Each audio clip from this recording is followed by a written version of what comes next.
And so today I'd like to share a story. And the story begins in the best of traditions, long, long ago.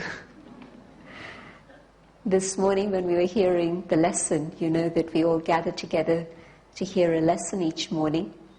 Well, in this morning's lesson was this expression, long, long ago, there was a king and there was a queen. Now this is how the best stories start, right? And so just by chance this morning we were hearing that. And so I thought I'd like to share that story with you.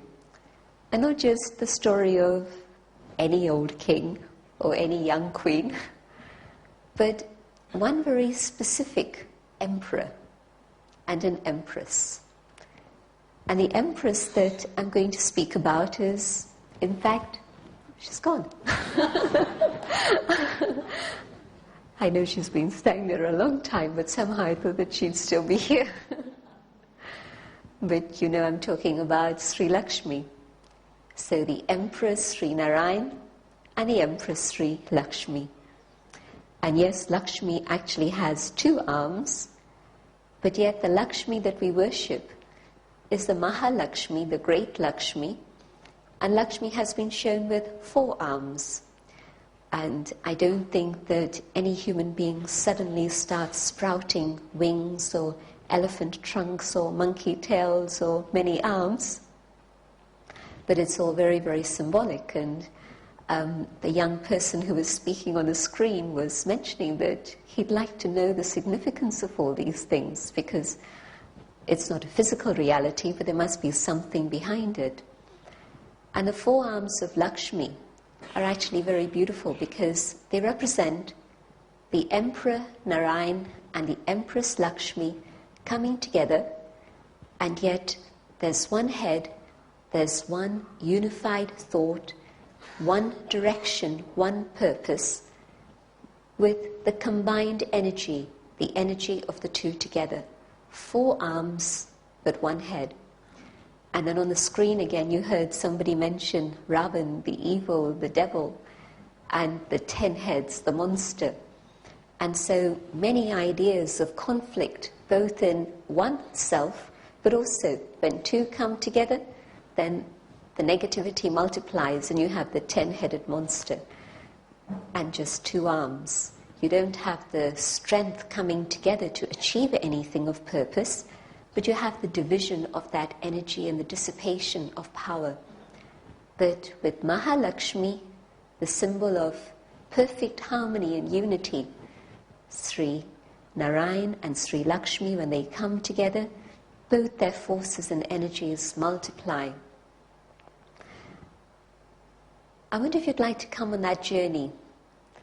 Let's go on that journey when, long, long time ago, Sri Narayan and Sri Lakshmi together ruled the kingdom.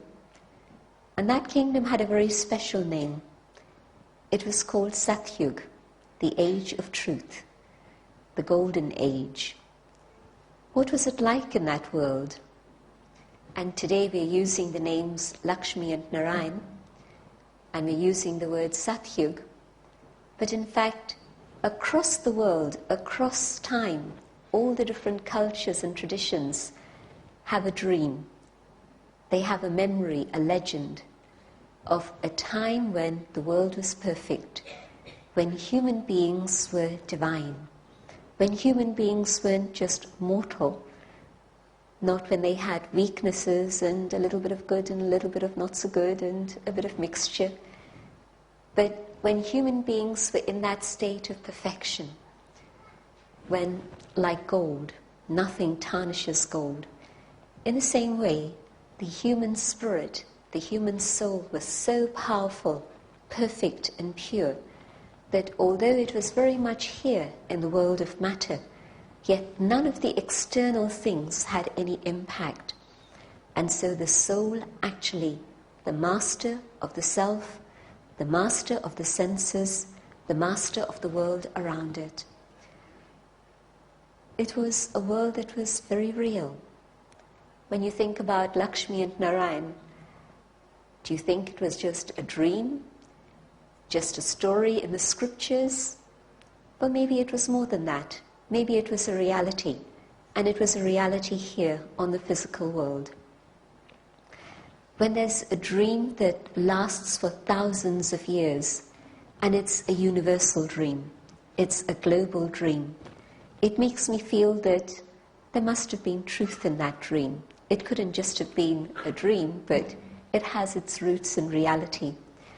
And so in fact I think that Satyug, the golden age, is the age that's been remembered as Utopia, Atlantis, Dreamtime, the Garden of Eden, Paradise, different names given to that era, but yet a world that existed here. What happened in that world? Well, we have beautiful descriptions. It's been said that it was a time when communication happened not just through words, but there's another energy that works, and it's an energy that's tangible here in this room at this moment, the energy of thought. Thoughts communicating with another, reaching the other, because there were no barriers, no masks, nothing to block each other's communication. When there are things that you want to hide, then you put up blocks and I do the same, and it's very difficult to understand even in words, let alone thoughts and hearts and minds. But when there's no barriers, and there's a transparency because there's truth and love and joy, and there's nothing else to hide, there's only these qualities to share, then you don't need those barriers or masks. And so a communication that happened just simply through the power of thought, just through the communication of the eyes. The eyes are said to be the windows of the soul, and it's very true. You can communicate all your feelings through your eyes. And so in Satyug, do you think Lakshmi and Narayan sat down after dinner to have a bit of a discussion? Don't think so. Don't think it was necessary to do that. But the elevated ones, Sri Narayan, Sri Lakshmi, and when they would meet, they would understand through the communication of the eyes. And when they would speak, how would they speak? It would be like music. Today when you hear sounds, sometimes it can be a little bit sweet, but more often than not, it's not quite so sweet. And sometimes it's definitely not music, it's more like a hammering that's going on. Maybe you can't even hear what the people are saying, but just from the tone of their voice and the insistence of their tone, maybe you don't even understand the language, but you don't want to. You'd rather not. And so sound today and communication today is very, very different. But of course we're living in a different time, a different world. But in Satyug, communication through the eyes, through the thoughts, through the words, music being shared. When Lakshmi moves, how does she move? She moves with grace, with dignity,